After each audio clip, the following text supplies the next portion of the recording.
मौद्याच्या महाराजा पहिला वर्ष कसं वाटत आहे, काय सांगाल? सर्वात आधी गणेश स्थापनेचा आणि आज नववा दिवस आहे. मी सर्वांना शुभेच्छा देतो. मौद्याचा महाराजा प्रथमच वर्ष आहे, पण इतकं आनंदाचं वातावरण, नवयुवकांमध्ये उत्साहाचं वातावरण, सर्व सिनियर सिटीजन जे आमचे सिनियर जे आहेत त्यांच्यामध्ये सुद्धा आणि महिलांमध्ये सुद्धा एकदम अत्यंत आनंदाचं वातावरण आहे. सर्वांना वाटतं की मौद्यामध्ये महाराजाची स्थापना झाली तेव्हापासून मौद्या शहराला एक वेगळंच असं नाव मिळालेलं आहे. आधी राजा इथे स्थापित व्हायचा, पण पहिल्यांदाच डोक्यामध्ये कल्पना आली की सर्वांनी आमच्या मंडळातल्या लोकांनी आपली भावना व्यक्त केली की आपण सुद्धा मौद्यामध्ये गणपती स्थापना करावी, सार्वजनिक स्थापना करावी. त्याकरता आम्हाला ही जागा अरविंद नरेंद्रजी बाळबुधे परिवारांनी ही आम्हाला उपलब्ध करून दिली. त्यांचं सुद्धा मी मनापासून आभारी आहे. आणि अत्यंत वातावरणाचा प्रसन्नतेचं वातावरण आहे, सर्वांमध्ये नवचैतन्याचं वातावरण आहे. लहान मुलांमध्ये, महिलांमध्ये, बुजुर्गांमध्ये, सर्वांमध्ये खूप खुशीचं आणि आनंदाचं वातावरण या ठिकाणी तयार झालेलं आहे. त्याबद्दल मी गावकऱ्यांचे सुद्धा मनापासून आभारी आहे. भाऊ, मौद्याच्या महाराजाला जनतेच्या भरपूर प्रतिसाद, उत्साह असा मिळत आहे, काय सांगाल?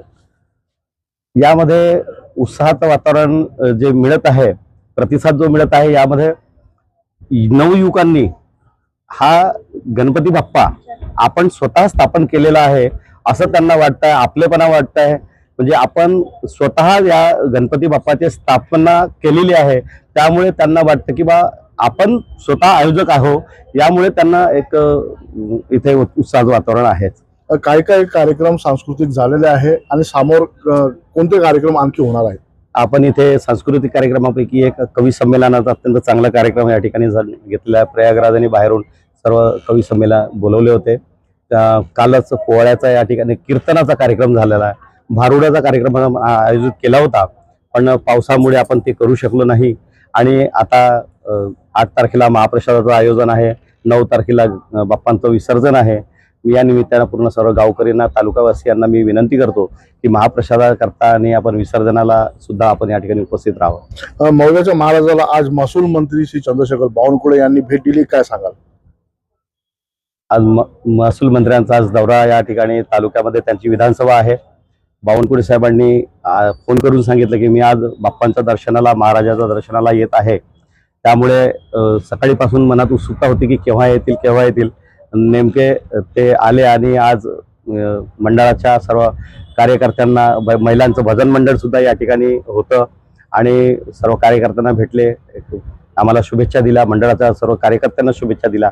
मी सुद्धा बावनकुळे साहेबांचा मनापासून आभार या ठिकाणी व्यक्त करतो आणि मंडळाच्या वतीने त्यांचं मनापासून खूप खूप त्यांना पुन्हा एकदा शुभेच्छा देतो. काही प्रश्न आपण मांडलीत का?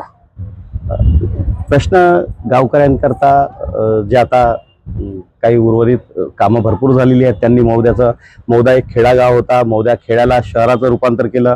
ते जेव्हापासून आमदार झाले या भागाचे, तेव्हापासून मौद्याला एक खेड्याचं, म्हणजे मौदा हा खेडा होता, पण आज शहरात रूपांतर झालं. त्यांना मागेल तेवढं देतात आणि मौद्याला काही कुठेही कमी नाही.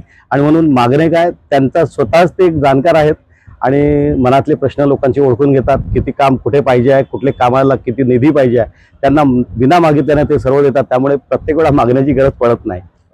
कोणकोणते प्रमुख अतिथी इथे उपस्थित झाले होते जेव्हा गणपती बाप्पा विराजमान झाले? या ठिकाणी आतापर्यंत परिणयजींचा फोन आलेला आहे, प्रणय फुके आमदार साहेबांचा फोन आलेला आहे, आशिषजींचा फोन आलेला आहे, आशिष देशमुख साहेबांचाही फोन आलेला आहे, आशिष जयस्वाल साहेबांचाही फोन आलेला आहे. ते आज ते येणार आहेत.